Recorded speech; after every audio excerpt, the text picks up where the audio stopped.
Hey everybody, I'm Anna McEwen.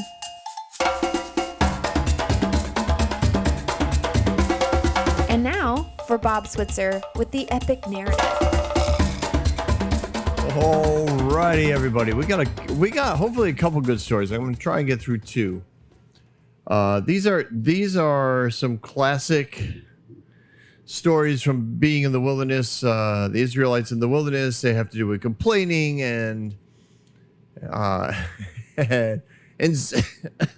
seemingly the anger of the Lord and the fire of God destroying those who complain.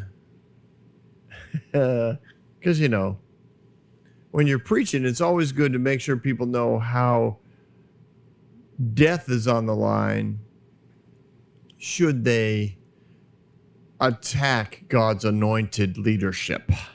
Glory. Don't you know? Well, I tell you, I think we're dealing with some of that, at least at the time of this recording right now. We got a couple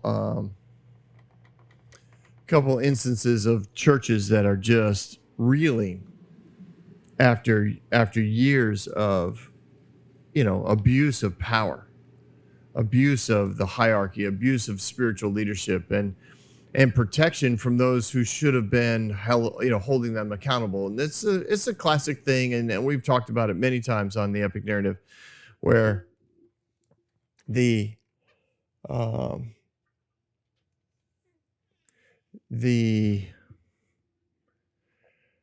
hierarchy often begins with a really good intention, but generally devolves into a place where the person on the top just needs, in their mind, they just need people who will protect them and agree with everything they're trying to do, so that they can stand up in front of the group, whether it's 10 people or 100,000 people, and say, I spoke with the elders. I met with the board. We are all unanimous. We all agree, or whatever. And in one church I was in, I saw it where over time the pastor literally devolved all of the boards so that there wasn't any.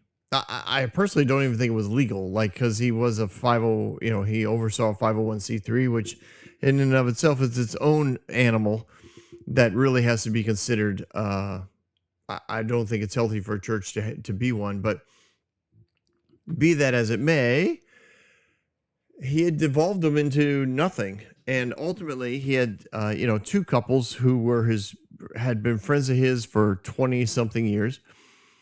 And one of his former, well, it wasn't even he was basically he just only had friends, and there were only 3 of them. But he would talk like I'd hear him, discuss this with other people about, oh, the board has decided, and we just, I value I listen to them. It's like, no, like their literal job is to agree with you. And there was another church, much bigger board. But again, you got on the board after you agreed to support what the leadership was deciding, and the leadership was, the executive pastor, the senior leader, and one of the chairman of the board of elders. And that was that. Funny, the chairman could only be there for, I think, 2 years. And then they had to, so that it didn't look like it was a power play. That chairman basically swapped with another person who was also a chairman, and they would just basically flip-flop every 2 years. They would flip-flop the position. So in essence, nothing changed. And that's what happens in a hierarchy. I really just talked way too much about that, but that's what happens. It just does. You end up surrounding yourself with people who don't hold you accountable. And when you do something, and in this case, we've got a couple huge ministries, and the leader single did horrific things with children, horrible things. And those around them are either claiming ignorance or claiming some sort of moral high ground, like, well, for the, look at what God did. Look at the glory of God. Like, we can't be too, we're not the judge. Who are we to judge? God's the judge. It's like, no, good grief. These people are freaking criminals. Nobody's judging them. Send them to jail. Anyways, don't get me started about abusing children, man. That is the little boy you want to see me get passionate. Especially by people who are supposed to be spiritually trusted and spiritual leaders in those children's lives. Whoo, doggy. Oh, what's today's episode? Episode 21. Yeah, we're going to do some work here. Our numbers, starting Numbers 11. We start out with a complaint. This is a good one. Here we go. Now the people complained about their hardships in the hearing of the Lord. Like, at some level, there were places you could go where he couldn't hear you. There's some people get that implication through that, right? Because they don't do a whole lot of study. They just read the English. So, anyways, in the hearing of the Lord, and when he heard this, his anger was aroused. Then fire from the Lord burned among them and consumed them on the outskirts of the camp. When the people cried out to Moses, he prayed to the Lord, and fire came down. And the fire, died down. So the place was called, I can't enunciate it, because the fire of the Lord had burned among them. So this is one of those things where preachers love the fire of God to come down, because it's like they were complaining about Moses, i.e. the leader, and then God protected the leader by killing them all. And then the leader, in his humility and love, stops the fire of God, because he was basically like, God, I'm going to be the good guy here. I appreciate all of your protection and your willingness to literally kill everyone who speaks against me, because I am a pretty awesome leader. But I'm going to be the big guy here. You can calm down and let the rest of the people who complained about me live. Like, that's what they're saying, but they don't say it because, of course, they would be considered arrogant religious leaders, and they're just not that. They're just down home, good old people who love Jesus, and you complained about them, and now God's going to bring down fire from heaven and kill you for it, unless me, the humble leader, prays to stop it. Not the way we approach it here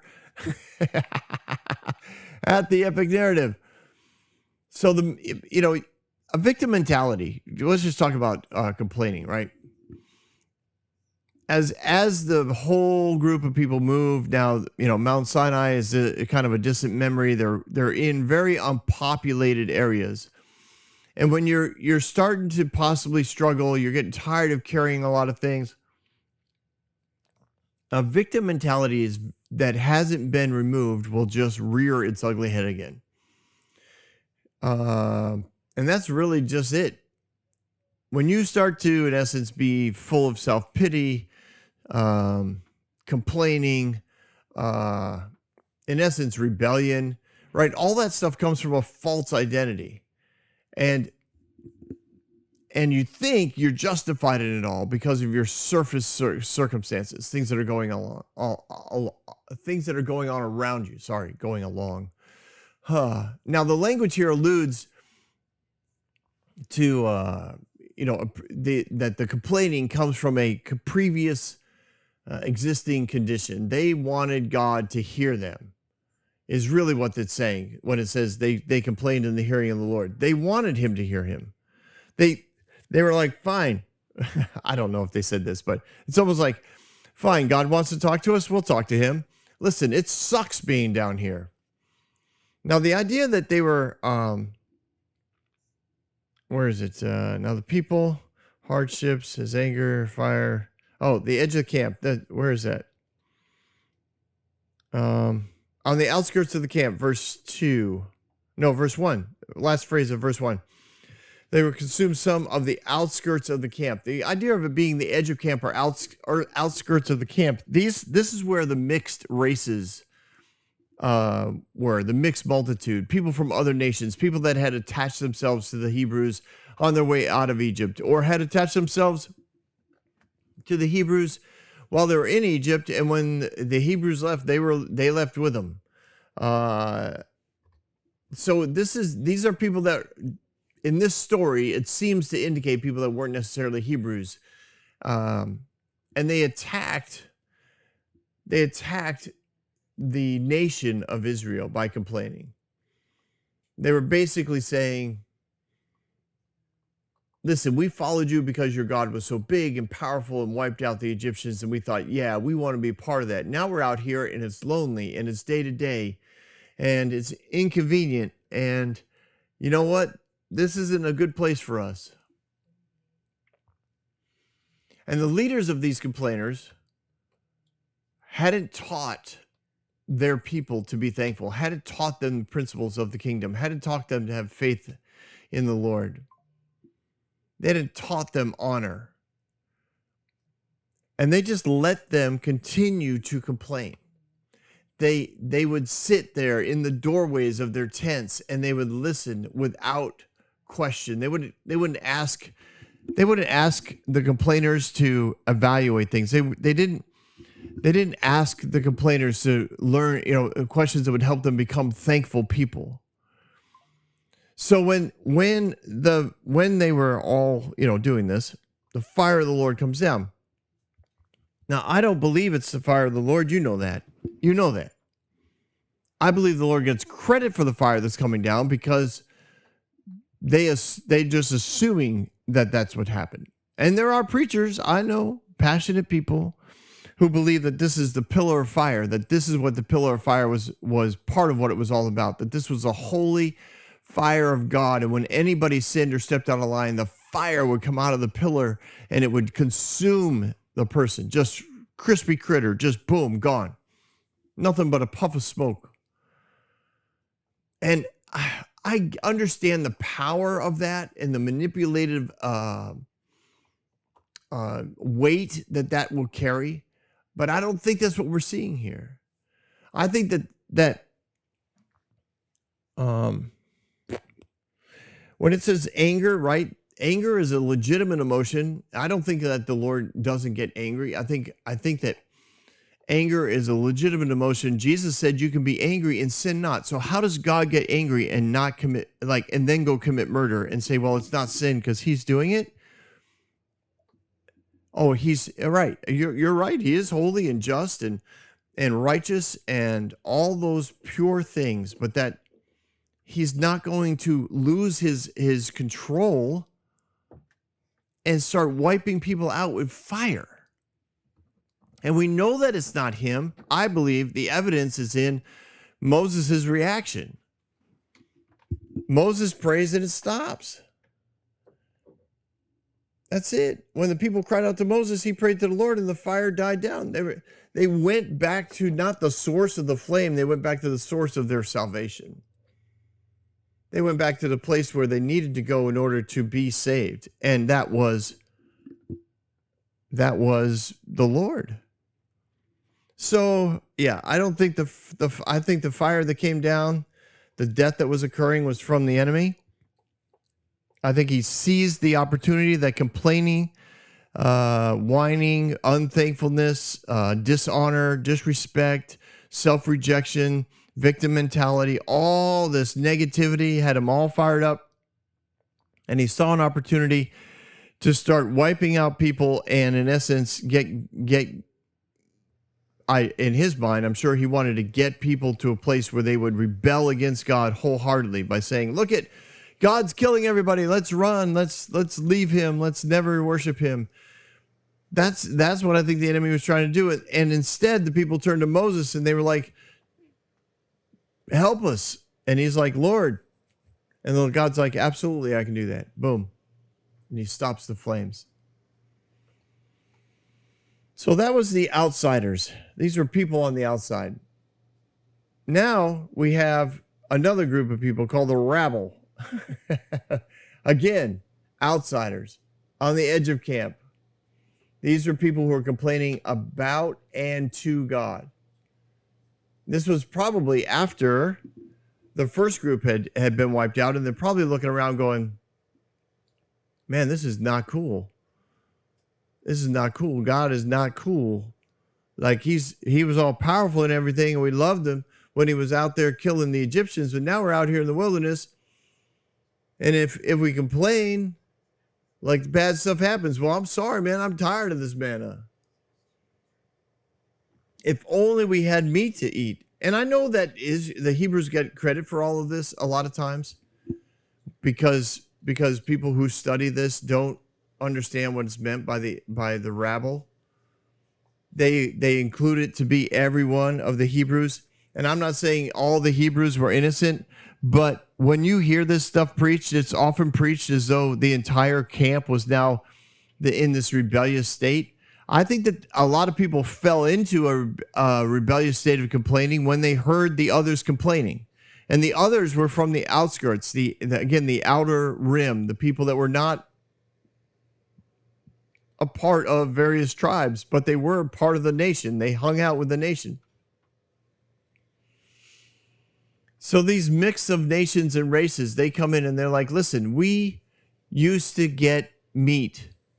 Egyptians would feed us meat. We could fish for free. We had herbs and spices that we could grow. In other words, we had a plot of land or pots that we had dirt in that we could grow stuff with. It was so much better out. It was so much better there than it is here. We can't go hunting that well because there's so many of us out here. You know, what good hunting is there doesn't last for long. And it says here, it talks about manna, right? Manna was a tasty, it was a multi-purpose bread. You could do lots of things with it. It was filled with all the nutrients, and it was totally everything you need to sustain you throughout the day. It was easy to gather. It was easy to work with. It reminds me, every time I hear manna now, I think of the Lord of the Rings and the elvish bread that they took with them. Man, what was the name of that bread? I remember the hobbits. What was it? Oh man, they were like, one of the elves says like, yeah, one bite will keep you full and sustain you all day. And they were like, oh, how many did you have? Oh, I've eaten 2. Like they eat the entire thing. Anyways, that's what I think of when I think of manna. It was just the perfect meal. Every morning you picked it up, you were able to sustain yourself all day. And they're like, we need to go back to Egypt. Everything was better back there. And what they meant was that if we go back to Egypt, the gods of Egypt are easier to serve, easier to work with than the God that we followed out here. The God that we followed out here is disappointing. He's not providing for us what we think he should provide. Day-to-day activities were easier for us back there. We didn't have to camp every night. We had our regular, our bed, the place, whatever. Listen, when you're a victim, it doesn't matter how good your actual circumstances are. You will complain and complain and complain. Nothing will be good enough. And that's the typical memory of the victim mentality. And I've listened to people who have incredible victim mentalities, and they describe what they're going through, and I know what they're talking about. And I think it's not that bad. I mean, yes, maybe your car broke down. I get it. It's a bummer to come up with that kind of money. I know. I've had to do it. But there's so much in your life that's going well. Yes, I get it. One of your children complained about you or didn't call you or forgot your birthday, but still, you've got so much to be thankful for.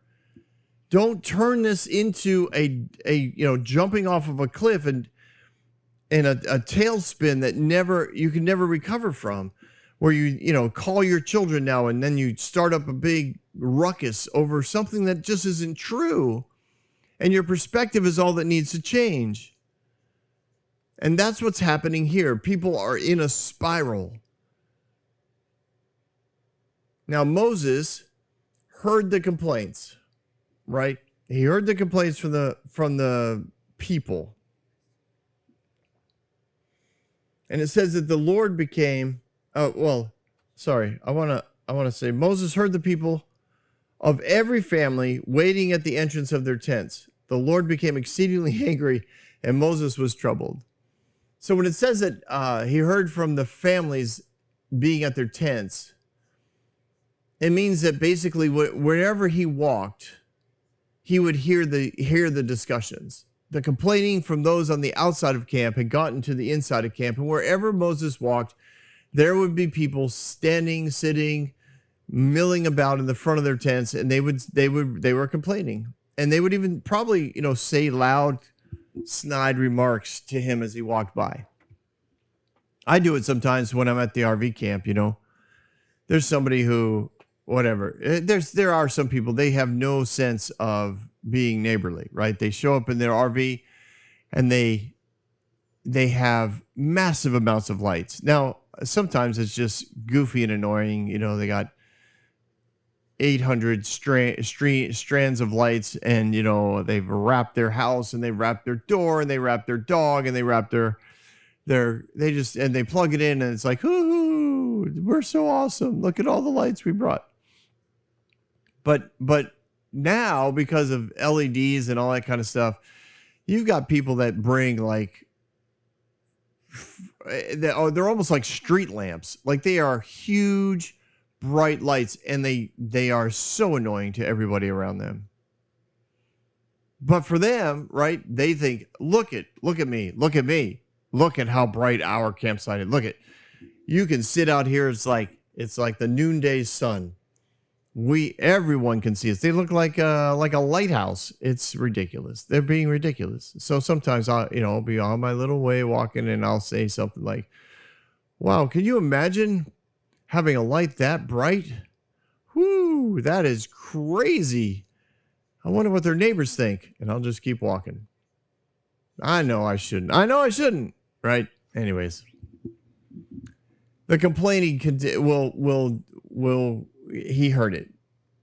Right? Sometimes, like when I do that, you see the person get up and they'll shut off their lights. But most of the time they don't. Moses probably walking through the tents, like he hears this stuff, and he hears people complaining, and he hears, manna, manna, manna, manna, manna, manna, manna. All right, I get it. They're complaining. So he senses the, quote, anger of the Lord. And again, this doesn't mean that God's going to strike out and kill people. It just means God's like, let's get focused on this. We need to change the direction that they're going, because if they keep going down this road, it's going to get ugly. Anger focuses your attention. It doesn't cause you to sin. It doesn't cause you to destroy people. So he goes to God. I think it's awesome. He goes to God and he's like, hey, I didn't give birth to these people. Why'd you bring this on me? Why are they all upset? What have I done? Are you upset with me? You put all of this on me? I didn't give birth to them. You do it. Why do you tell me to carry them in my arms and nurse them as infants? In other words, why do I have to walk them through this incredible journey of freedom, of learning how not to be a victim, of learning how to be a child of God, learning how to be a king and queen in the kingdom of God? Why do I have to do all this? At some level, I think Moses is saying, I don't want to pastor.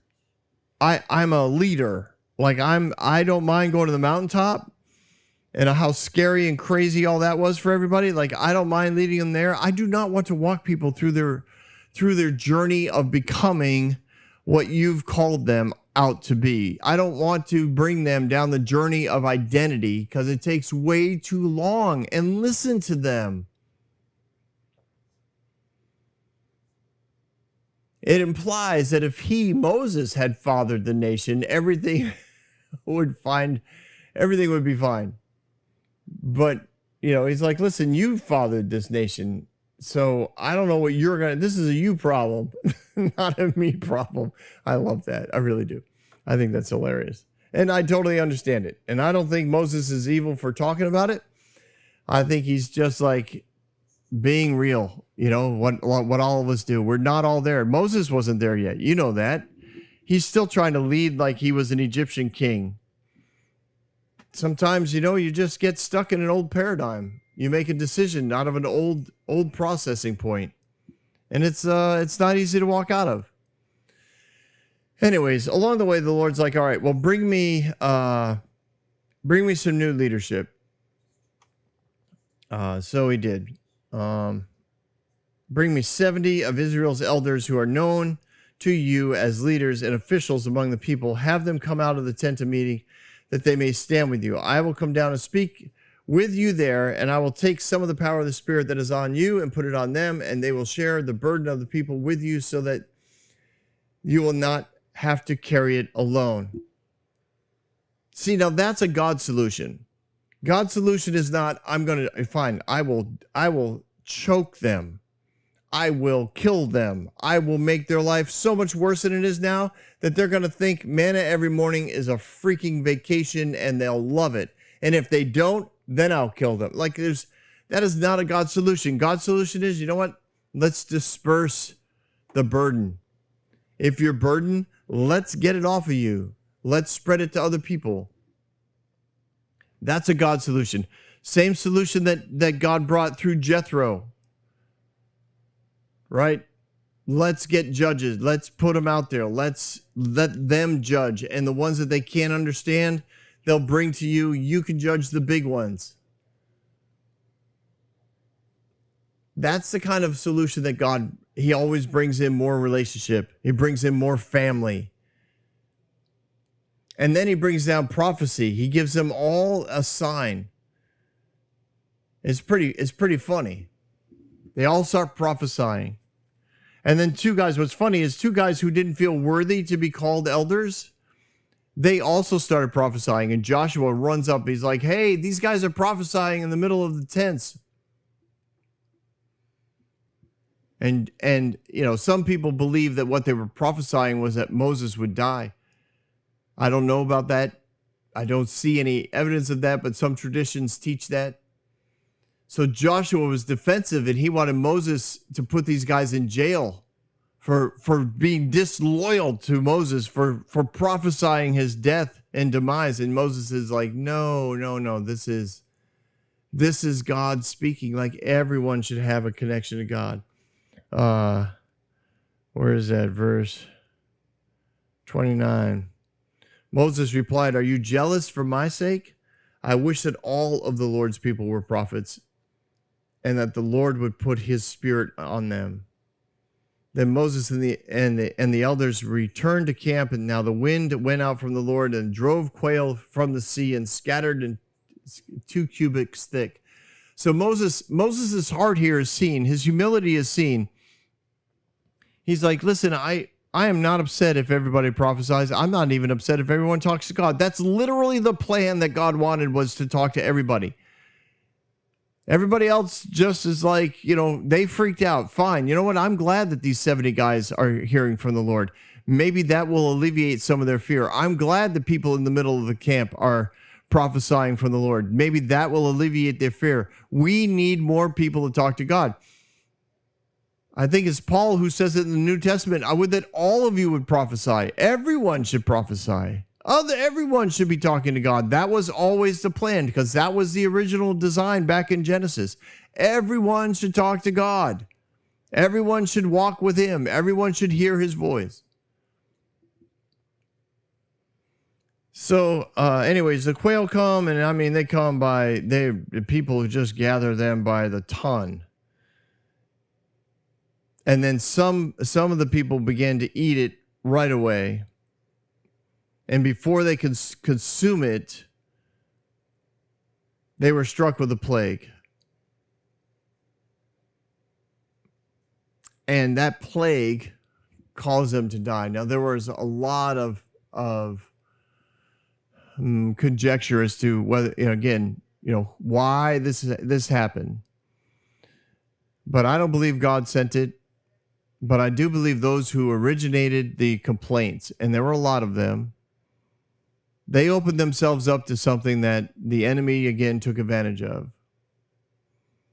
The people who were complaining, the ones who started this incredible move of fear and self rejection and victimization, all of that negativity spread so quickly. And here's the amazing thing about negativity. It literally can stop the moment somebody wants it to. It literally happens that quick. You do not need to be negative. I work in an environment currently that can get real negative real fast. I've done it before. When I worked at the liquor store, same thing, highly negative, nothing good. Everyone's a victim. This, the boss is, everything's bad. Everything's bad. Nothing's done right. Nothing's organized right. Whatever. Like there's so many ways that the negativity goes spiraling out of control. But it can stop with one person who just says, I don't think it's that bad. Or maybe they didn't mean this, here currently, right? I work in a kitchen craft shack, cafe. Where did Craft Shack come from? That's like a throwback to camp. Anyways, a cafe situation. So you have to date everything, right? And so sometimes people forget. And then the afternoon crew would forget, right? And I'm part of the morning crew. So we come in and there's no date on something. And you would think that, they take it personal. Like, oh, so-and-so did this because they know it bothers me.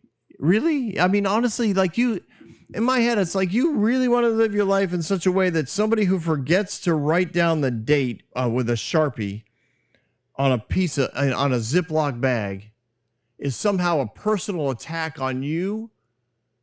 I mean, talk about a horrible way to live your life like that. If something that little causes you to go down that road, like what happens when you can't find a parking spot? Like what happens when the toast gets burned? Like, I don't know. It's just crazy. So just stop the negativity.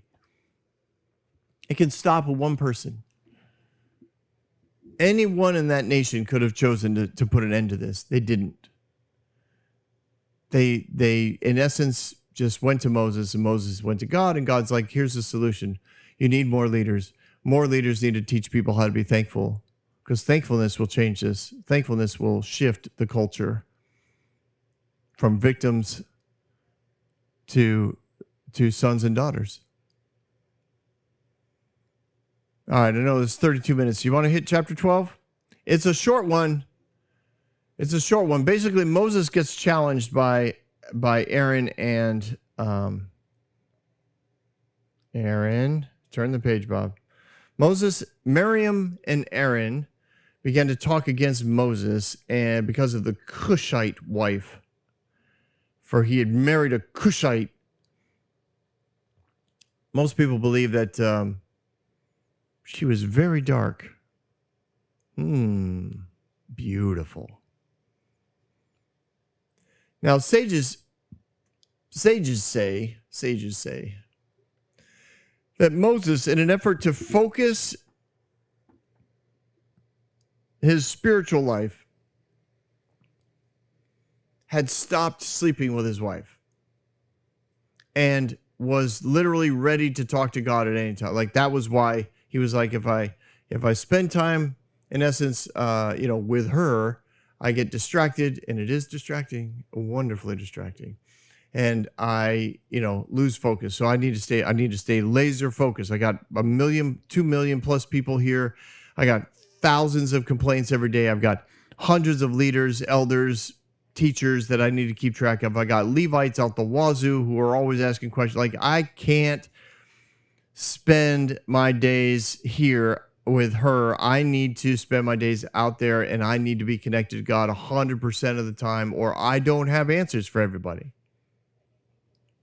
So that's what sages say that he had started. And what happened was Miriam and Aaron became, in essence, jealous and curious because they felt like, one, Moses was trying to be too spiritual. And then on the same hand, which is often the case, right? They were also wondering why, should they stop sleeping together because maybe they should be more spiritual. I mean, Aaron's the high priest.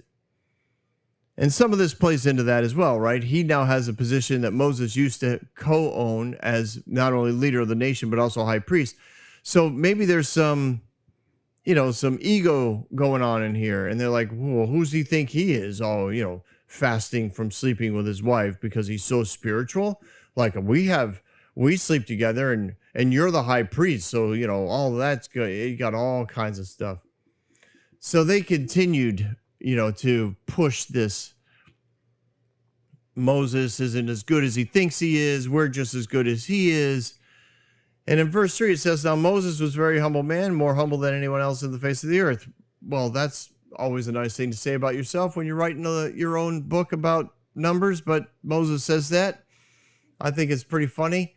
But this is basically what he's saying is, I didn't get defensive. These attacks coming from Aaron and Miriam I could have easily been defensive. I wasn't. I played this humbly. So verse 4, it says, at once the Lord said to Moses, Aaron and Miriam will come out of the tent of meeting, all three of you. So the three of them came out. So this was happening, and contextually, it looks like, right? This is happening in the tent of meeting. So Moses is meeting with Aaron and Miriam, and his wife, the Cushite wife, is not there. They think that she's a distraction. They think that, he doesn't sleep with her anymore because she's a bad influence. Moses says, listen, I don't sleep with her anymore because I want to stay focused on what God's doing. There's this big back and forth, like, you're not as good as you think you are. All that stuff is going on, and God's like, whoa, time out. Moses, fine. Everybody outside. So they all go outside, and the Lord came down in a pillar of cloud, and he stood at the entrance of the tent and summoned Aaron and Miriam. And when the two of them had stepped forward, he said, listen to my words. You got to wonder what their thoughts were. Like, were they thinking at first, like, ooh, this is going to be great. We're being called out by God. Oh, this is so awesome. And the Lord's like, hey, I got a few things to say to you. Don't mess with Moses. All right? This is my words. When there is a prophet among you, I, the Lord, reveal myself to them in visions, and I speak to them in dreams. But this is not true of my servant Moses. He is faithful in my house. And with him I speak face to face, clearly, not in riddles. He sees the form of the Lord. Why then are you not afraid to speak against my servant Moses? And it says the anger of the Lord burned against them. And again, what's that mean? It means he was super focused about this. They felt that intensity, that face-to-face thing. He's like, this guy, you two are wonderful people. I love you. But listen, this guy is a highly trusted member of the royal family. You guys, what you're doing here shows that you are not walking as a member of the royal family. You're walking as a victim. You're walking as a self-centered, hierarchical mindset, Egyptian governmental philosophy people, not as a family. So you get all excited because I speak to you in dreams and riddles. I don't do that with Moses. There is no translation needed when I'm done talking with Moses because I speak to him plainly. He's a friend of mine. So really what God does in verses 8 and 9 there is he exposes the lack of humility that Aaron and Miriam had. People in leadership can really become arrogant, right? They really can look at the flaws of other leaders. They can point those out.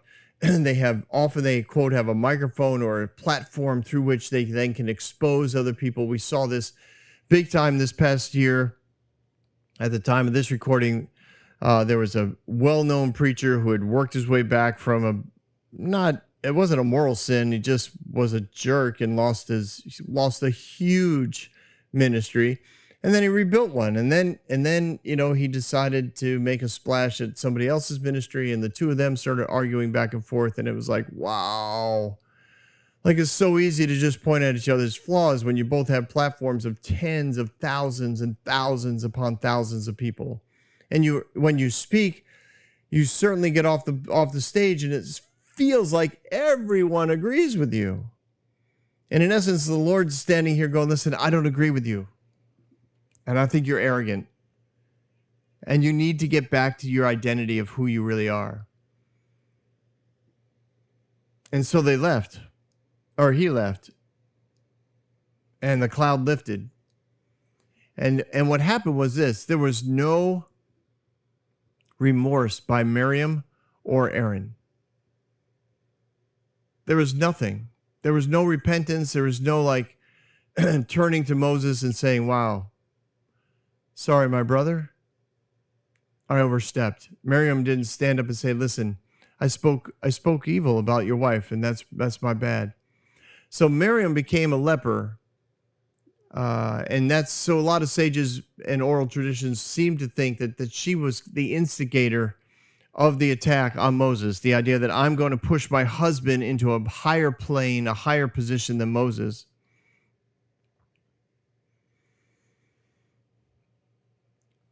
And so it says, so the cloud lifted, she became leprous, and it became white as snow. Aaron turned toward her and saw that she had this horrible skin disease. And he said to Moses, please, my Lord, I ask you not to hold this against us, this sin that we have so foolishly committed. Now there's some repentance. He takes personal responsibility. We committed the sin. We were idiots. We were the foolish ones. And Moses cried out to the Lord, please heal her. And boom, she was healed. See, now that's a God thing. He healed immediately, as soon as Moses asked. The enemy came in and said, listen, I'm going to take advantage of something here. I'm going to make you hate God even more. You hate him now, wait till I'm done. And yet Aaron recognized the foolishness of their complaints, and he went right to Moses and apologized. And Moses went right to God and asked for healing, and God healed. And then he's like, what should we do? He goes, well, you need to follow the law that I put out there. She needs to be quarantined for 7 days. So everyone in the campus now knows that there's consequences to being arrogant. And yeah, you may be healed from the circumstances that arrogance produces, i.e. the leprosy. You may be healed from it, but you may also have residual effects. In this case, she had to spend 7 days outside of camp in order to be declared pure, and she had to bring an offering to the tabernacle and go through the ritual so that everyone would know she was clean and acceptable to be back in the camp.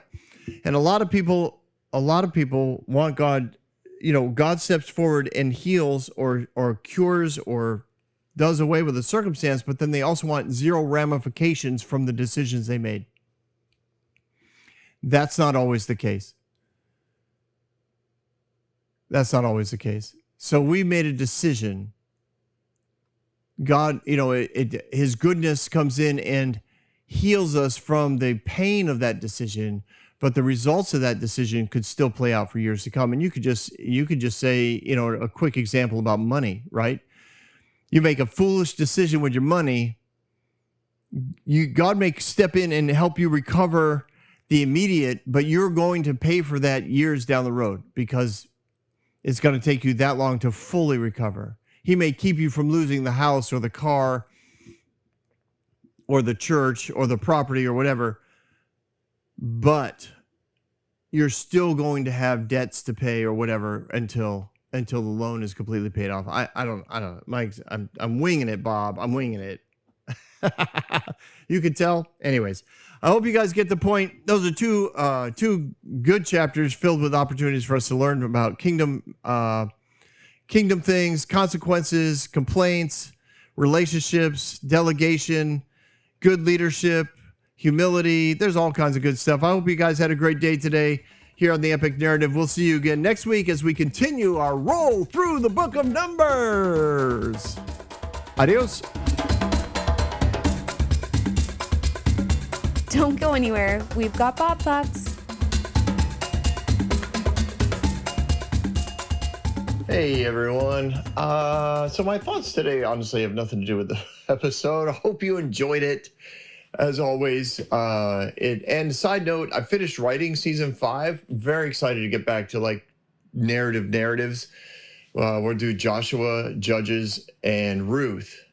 That'll be season 5. More on that later. I had a thought today. I was thinking in my past, and I thought, you know what? There's a lot of times a church will have grace for somebody who's been through a rough life. You know, they were doing great, and then their whole world went sideways, and now they're kind of in recovery, or they're slowly putting their life back together.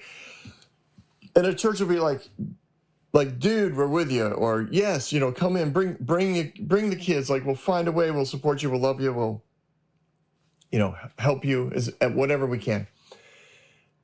But what I've noticed is that if the church knows the person, whether it's through ministry, like outside the church, or somebody who is in the church, and their life goes sideways, that person gets a completely different response often. Not always. I know it's not always. I know that. There are good churches that love people all the time. But generally speaking, there's just not a grace for that. It's like your life's falling apart and your family's falling apart, or this ministry that we kind of associate with is going sideways.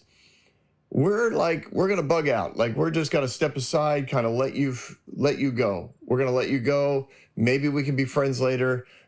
Probably not. Sorry, all this just comes from personal experience with somebody who I know, and they're saying that very scenario happened, right? They had 2 churches that they were very close with, and they helped start one, and they were going to the other to actually get paid to do stuff. And in between all that, the life fell apart, family fell apart, and both churches rejected it. Both churches labeled, and some of the labels were like serious psychological labels by completely unqualified people. I laugh about it. I mean, it didn't happen to me, so it's kind of funny, but yeah, people whose profession has nothing to do with the mental capacities in any form, and they're making psychological diagnosis and publicly labeling, anyways. So this guy's rejected, and he's put his life back together, and he's doing fine, and we're still friends. So all that's good. You don't need the minutia of the actual story. It's the concept. Like, why is it sometimes when you meet somebody on a road or in your church, and they start telling you about how horrible their life has been, it's like, I love you and God loves you, and let's just work together on putting this. But if it's a good friend of yours or somebody you know, and their life is falling apart, it's like, wait, you were involved in what? Wait, you did what? Wait, you're going to do no. And then suddenly there's like this quote boundary that needs to go up, this safety thing that needs to go up. And I'm not talking about abuse or illegal activity, just mostly just relational upheaval in someone's life. And you just think, wow, they're unstable.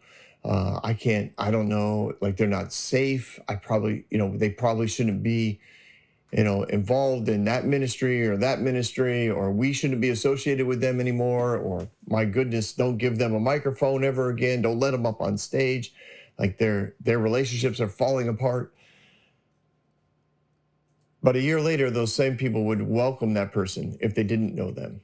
I find that fascinating, because one, I know I used to be like that. I totally used to reject people based on their relational upheavals in their life. And if I heard of any sort of thing, like especially back in the early days of my career in ministry, like, information was power. Like, I'd be like, oh, you know what? I've heard that his kids are doing this, or I heard that he was, that she said this about her husband.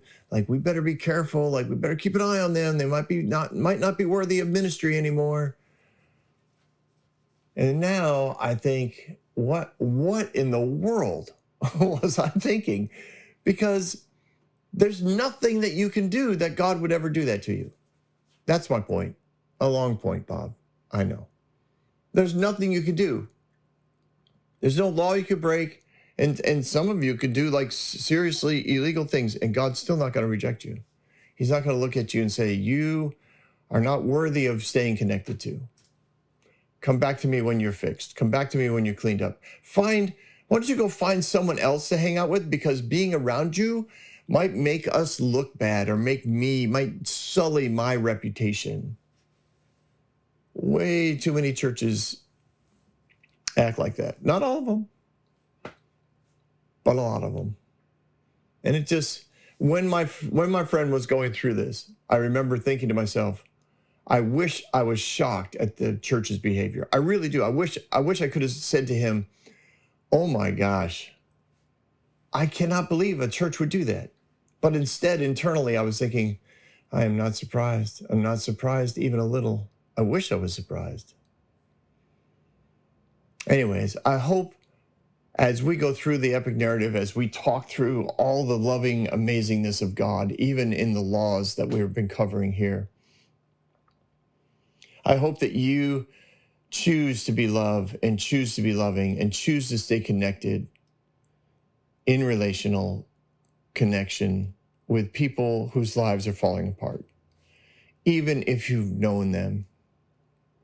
I'm not asking you to be unsafe. I'm not asking you to stay in abusive relationships. That's not what I'm asking.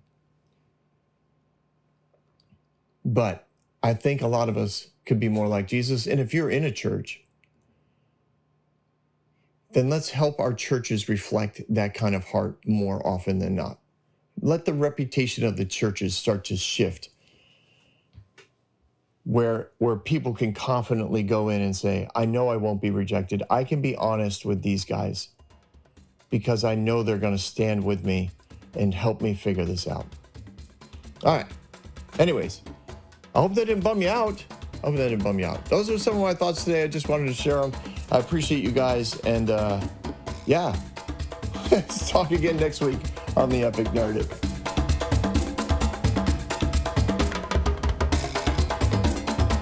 Hey everyone, thanks for listening. If you like what you heard, you can subscribe to this podcast on any platform you use. You can also reach out to Bob for questions or booking at thebobswitzer.com or email him at thebobswitzer@gmail.com. See you next week, guys.